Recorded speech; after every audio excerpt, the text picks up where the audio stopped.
members could return to their seats quickly and quietly, please.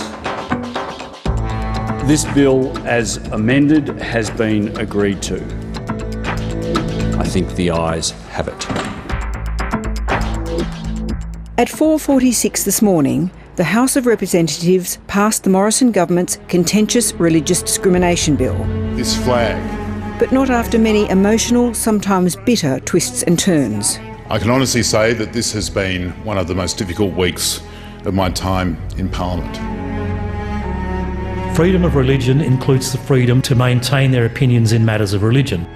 That means in the public square, not just the synagogue, temple or church. You need to atone, and you know exactly why. Because in 3 consecutive elections, faith was used as a political weapon. What message does that send to the students if they see that their teacher is dismissed because of their sexuality, gender or marital status? The fact is, Mr Speaker, that anti-vilification provisions such as these are complex. I really want to implore the government to consider your position on this. I really do. Just hours later, Scott Morrison's religious freedom legislation, a personal crusade of the Prime Minister's since the passage of the same-sex marriage laws in 2017, met an ignominious end in the Senate. The government itself voted to not debate the legislation after discovering it was likely to face a humiliating defeat if the vote was taken, with the defection of at least one of its senators, Andrew Bragg. Those in favour of the motion say aye. Against say no. The noes have it. The noes have it. With just 2 sitting days of the Senate left before the election, the other days taken up by estimates hearings, the government confirmed it will be indefinitely shelving the controversial bill. If you're confused by all the manoeuvrings about this contentious legislation and about how a bill supposedly designed to entrench religious freedom ended up being a bitter debate about the rights of transgender children, you would not be alone. Can we have explained to us what is actually being put to us? Let's go back to where this bill, which has overshadowed these dying days of the 46th Parliament, all began. With Conservatives in the Coalition angry over the passage of same-sex marriage, former Prime Minister Malcolm Turnbull asked Liberal Party elder Philip Ruddock to examine the protection of religious freedom as a way of splitting off and delaying discussion on the issue.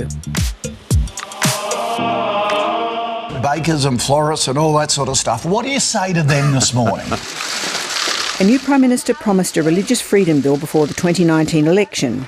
A Labor review of its election loss identified the loss of voters of faith as a significant factor in a number of seats. Our Father, who art in heaven. The PM personally introduced the legislation in November last year. People should not be cancelled or persecuted or vilified because their beliefs are different from someone else's in a free, liberal, democratic society such as Australia.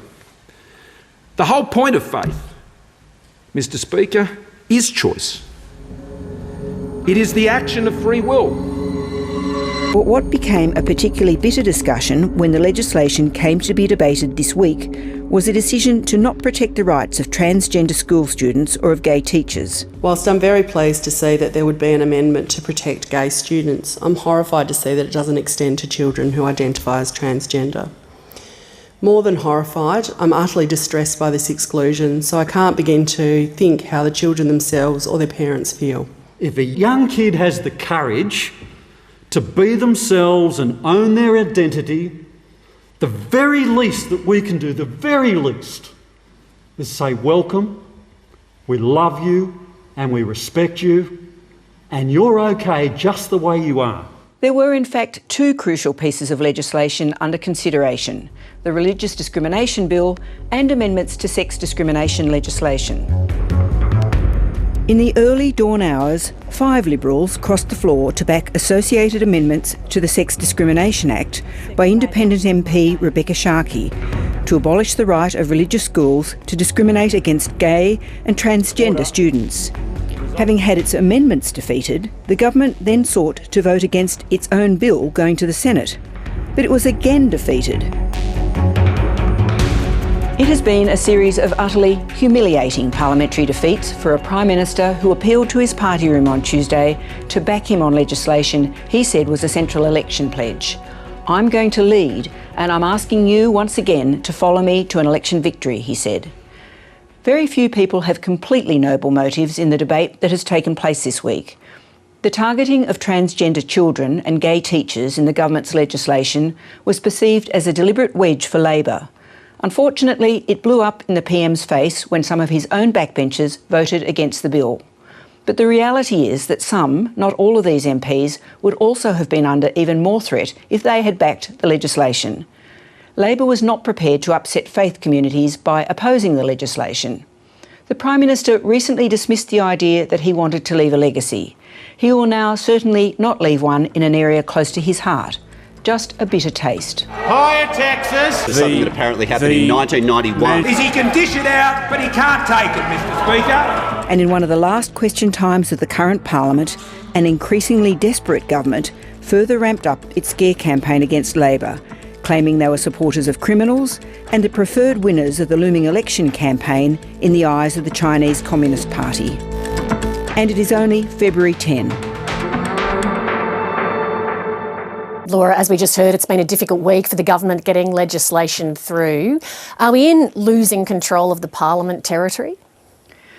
Well, I think we are, Lee. Apart from the sort of debacle over religious discrimination, there was another measure that was done over by the Senate today, which is probably a bit less sexy for a lot of people. It was about proxy advisors. Now, it's basically 4 companies who offer advice to big institutional investors about how they should vote on things like directors' remuneration at annual general meetings. So they keep a database and advise institutional directors of various developments.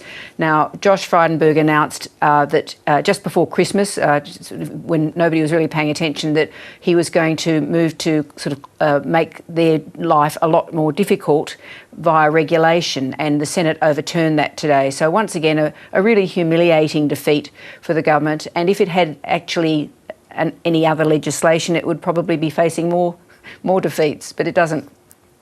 The divisions are reportedly not just the ones on the floor of the Parliament. What is going on in Cabinet? Well, we've seen a report in the Australian newspaper this afternoon that Scott Morrison, in an attempt to shore up some support for his religious discrimination legislation, was proposing to his cabinet colleagues that he would put on the notice paper, that is, signal his intent to put legislation into the Parliament which was reflective of the Integrity Commission proposed by the independent MP Helen Haines. Now, you might remember that Michaelia Cash had come out early on Monday and said that the Integrity Commission wasn't going to come up before the election. Scott Morrison then sort of vaguely flagged that it might. Now, according to this report in The Australian, the Cabinet didn't like this at all, and in particular it was intriguing that Paul Fletcher, the Communications Minister, was named as one of the people who was opposed to this move. Anyway, it hasn't happened, and it's on top, of course, of the very damaging leak that the Deputy Prime Minister doesn't think all that much of the Prime Minister either, that we saw in a text message earlier in the week. Laura Tingle, thank you. Thanks, Lee.